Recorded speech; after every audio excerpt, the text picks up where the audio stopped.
The Oklahoma State Cowboys are about 10 days deep into spring practice, coming off that 7-6 campaign and bowl victory. We bring in Robert Whetsell of Cowboys Ride for Free to help us tread through some personnel, but first talk about some coaches. And hey, Robert, one of our original guests here at Mark Rogers TV. It's like old times, Robert. It's old times, a little late night action, and it's very glad to be back. Feels good. Yeah, definitely good to have you. Let's talk players. Secondly, we're going to highlight the coaches, first of all, because I know that there are some coaching additions that really have you somewhat intrigued. Yes, Mike Gundy had to fill 4 spots going into the spring. A couple of those were somewhat late. Bob Conley, kind of famously, we heard about his move to USC before signing day, but it wasn't official till after signing day. I don't know that Oklahoma State fans were too busted up over that. And he kind of felt like, based on his track record, he was probably a 1, 2 and done type coach. He off to USC. Lost our running backs coach, Jamal Singleton, who had been there a while, made a move. A lot of folks kind of thought it was a little bit of a lateral move to Arkansas, but a good move for him anyway. Can't ever fault coaches for making the move and taking the money and the opportunity. Filling those gaps in, and there were 4 gaps to fill, I thought Gundy, at least on the surface, did a tremendous job. He went NFL, and he kind of went, off-market college, lower market college. A very interesting mix of folks he brought in. I think, personally, for me, the marquee hire was Greg Atkins to replace Bob Conley on the offensive line. This guy comes out of the NFL, most recently with Buffalo, has coached offensive line under head coaches who are also offensive line coaches, who tended to focus on the line. And we're already getting a little word out of spring camp that he's really made his mark. He's fitting in well with the players.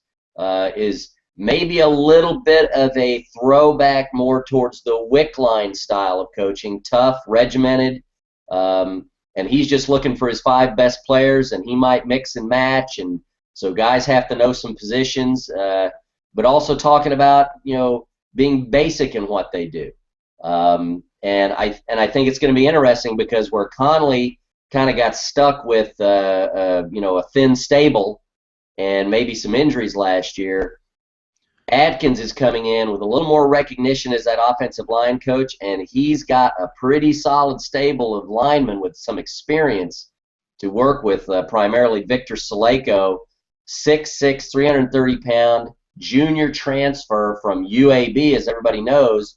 University of Alabama Birmingham cut their football program, and Saleko was a transfer from that program. He started every game last year for them.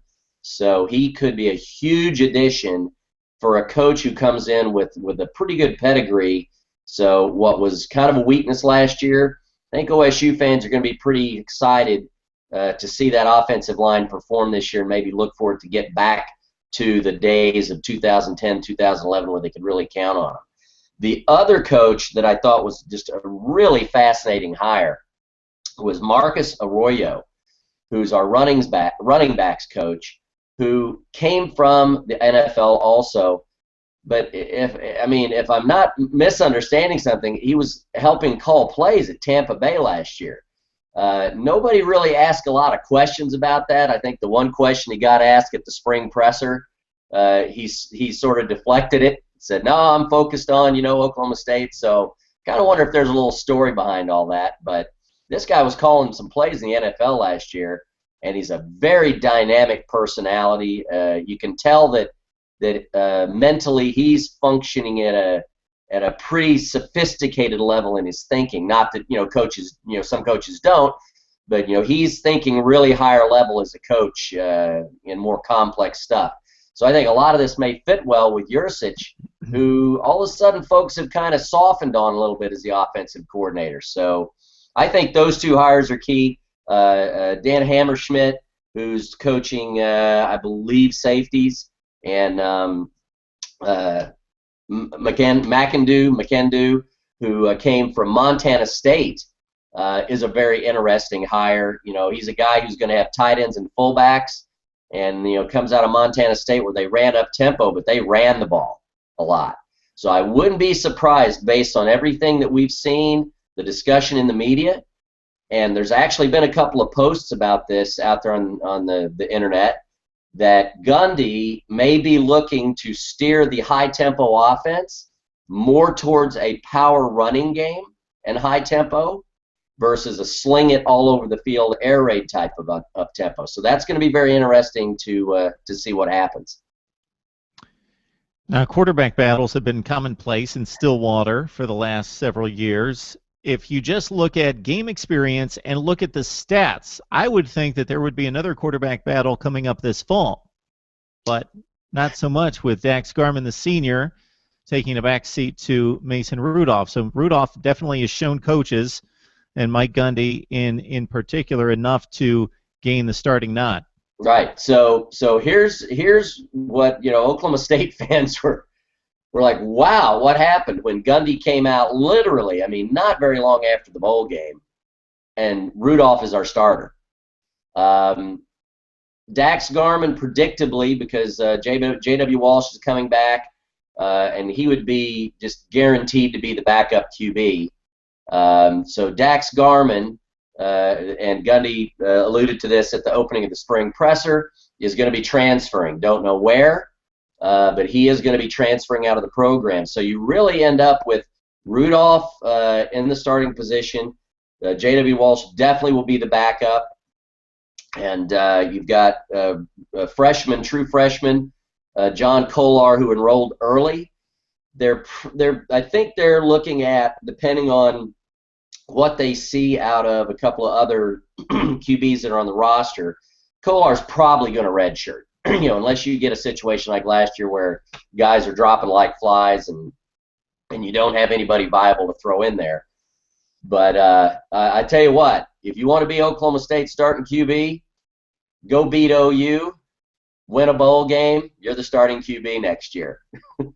So I think OSU, that's one of those deals where that intrigue's gone, and you've got such a different feel going into this spring, than you did the previous couple of years. And I thought Gundy stated it best, and that is, how you finish does make all the difference. 2 years ago, they were literally one play away from winning their second Big 12 championship in 3 years. Ended up 10-3 on the season, and everybody was down because they lost Bedlam the way they lost, and then they lost to Missouri in the Cotton Bowl the way they lost, and everybody's down in the mouth about it. You look at this past year where, oh my God, they were terrible for 5 games. They lose 5 games in a row. They get lucky to win Bedlam. Really, if I take my orange-colored glasses off, we're one dumb Bob Stoops second punt decision from losing that game. And so really, it's very interesting how everybody's more excited now about the upcoming season than they were last, or 2 years, after 2 years ago. Everybody was just down about it. So it's very interesting. Rudolph definitely the starter. All that drama's gone. So it'd be really nice to kind of hear now what comes out of camp, because it should be positive stuff. And it's possible that Gundy is also thinking, okay, I've got a senior, I've got a sophomore with legitimate and substantial playing time. Instead of carrying on through another quarterback controversy and battle throughout August, name him. I've got him for 3 more years. I can really turn him into something, and make the decision now and let him establish himself as the guy. Well, and he just showed, and a lot of people, again, we're not going to retread the whole thing of, oh, why didn't he throw him in at the beginning of last season when Walsh was hurt? Rudolph, from the moment he stepped into live football action, looked like a Division I quarterback. It. We talk about it all the time. I will never go away from the eye test. You can talk about stats all you want. Kids go out there, they look like they belong. This kid looks like he belongs. And look, his stats aren't mind-boggling, but I thought they did a tremendous job kind of keeping the offense simple around him, protecting him. The offensive line obviously improved late in the season. Kids came back from injuries, and that protection helped him. This kid, the other thing though that is really interesting, and I was talking about this at the end of the season during one of the games with one of our other Cowboys Ride for Free bloggers. He reminds me of Ben Roethlisberger. A tremendous leader on the field, very good leader on the field. Maybe not the greatest passer of all time, but a good arm. He's not going to run all over the field, but he has the ability to extend plays. Excellent pocket presence. Big. I mean, there were a couple of games, I think the Baylor game and the OU game, where guys got back there and kind of got in his grill, and he's shedding them off. You know, some guy's trying to drag him down by the side of his jersey, and he's shedding the guy off and running out 5 to 10 yards to the side and completing a pass or throwing it away. So those are the kind of things you watch, and as a true freshman to be thrust in. You think of those 2 games he got thrust into. On the road at Baylor, on the road at OU. On the road in a bowl game, all 3 games, Oklahoma State was not favored. All 3 games against teams with solid defenses, and this kid showed it. I mean, he's ready. So it just, you know, everybody's jacked up there. We're all waiting for the next Brandon Weeden. So, and to be able to show that to guys like us who watch a lot of football, but to show that and if we can see it, if you can see it in watching Oklahoma State football, the moxie, the poise, the composure, that obviously guys with true football minds and instincts can see it as well. And he did all that you just mentioned behind a pretty marginal offensive line. Yes. No, so it's all good. I think, again, very positive vibes, so it'll be interesting to see kind of what comes out of spring camp with that. Now, Mason Rudolph's going to have the luxury of a lot of production coming back at wide receiver. Brandon Shepard caught 39 and 5 touchdowns. David Glidden mostly doing much of his work out of the slot with 42 catches and 2 touchdowns. James Washington, just a freshman last season, caught 6 touchdowns. So you got to feel pretty comfortable with these wideouts. And just to throw a little extra something in there, you've got Jeremy Seaton and Blake Jarwin coming out of that fullback tight end position that just killed OU down the middle of the field, took advantage of Washington down the middle of the field. They aren't catching a ton of balls, but they're now catching 2 and 3 balls a game that are key plays. So you add that production now to Shepard and Glidden and Washington, you're actually starting to see what we were hoping to see a couple of years ago out of the wide receiver core. I think Rudolph's already got some very good chemistry going with Shepard and Glidden. And, you know, Seaton's always been solid out of the tight end or fullback position. So I think Rudolph's got plenty of weapons to get the ball to. The question's going to be, can Oklahoma State run the football? And you've got one running back coming back with game. Well, I'll say 2. They're talking about 1 scholarship running back coming out. There's Raymond Taylor, who was a transfer from Kansas State, played in some mop-up duty in a few games, got some carries when there were some injury issues, got some carries late in the season, and looked pretty serviceable, mind you, when he did. But the big question mark that everybody's sort of wrapping the running back hopes around is Chris Carson, who was, as folks that follow the signing day know, Oklahoma State pulled a little late coup and flipped him from Georgia. And, you know, if you look at the details of that, it's not shocking that he got flipped. But he's a kid who everybody thinks is going to be able to step in immediately, junior college transfer, and you know, produce right out of the gate. And a lot of folks say that he might even get the starting nod, much like you know, Desmond Rowland, as a little more of the power type back with Childs and whoever else can step into that spot, you know, being more that change of pace back. But that's yet to be seen. Georgia's arguably running back especially in the modern times. So to be able to get a flip from a kid that was going to play at Georgia, it probably speaks well to this kid's ability. Well, and I'll tell you what happened. This kid, and he's had a couple of stories out there where he's made it clear his goal is the NFL, and his goal is the NFL because he wants to help his family financially, and the kid has the talent, I think, to potentially do that. But he was looking at Georgia. He's a junior college transfer, so he's only got 2 years left, and he was going to be behind 2 or 3 other players at Georgia. There were a couple of guys coming back who had experience already. So Carson, I think, when he did look at that, decided, hey, if I'm going to make my mark and try to get my name out there for draft day, or at least an opportunity to sign on as a undrafted free agent and have a chance with a team to make that payday in the NFL, which is what he's wanted. He's stated it in a couple of interviews. Then Oklahoma State was by far and away the better fit because he's got a chance to start day one in Stillwater, where if he had gone to Georgia, he'd be sitting behind guys. So he's got his chance to come right out now and start making his name. Robert Whetsell joins us from Cowboys Ride for Free on the SB Nation platform, Oklahoma State football and athletics overall. Let's look at the defense, Robert. I know we talked about it a number of times in the offseason last season where you were bracing yourself for the worst last season, and we saw it a number of times after losing all Big 12 talent up front in the front seven. Now you bring back this kid with 11 sacks last year, Emmanuel Ogba, a first-teamer all-conference, and then kind of run it down for us after that. Well, I'll tell you what, Ogba is he's a kid who, if he has another year like he did last season, he'll be gone to the NFL. No question, he'll be gone. He's got that kind of talent. He's got the size. He's a huge guy. I think he's pushing 290, and has the speed and the strength. So he's classic NFL style body and ability. Jimmy Bean is on the opposite end.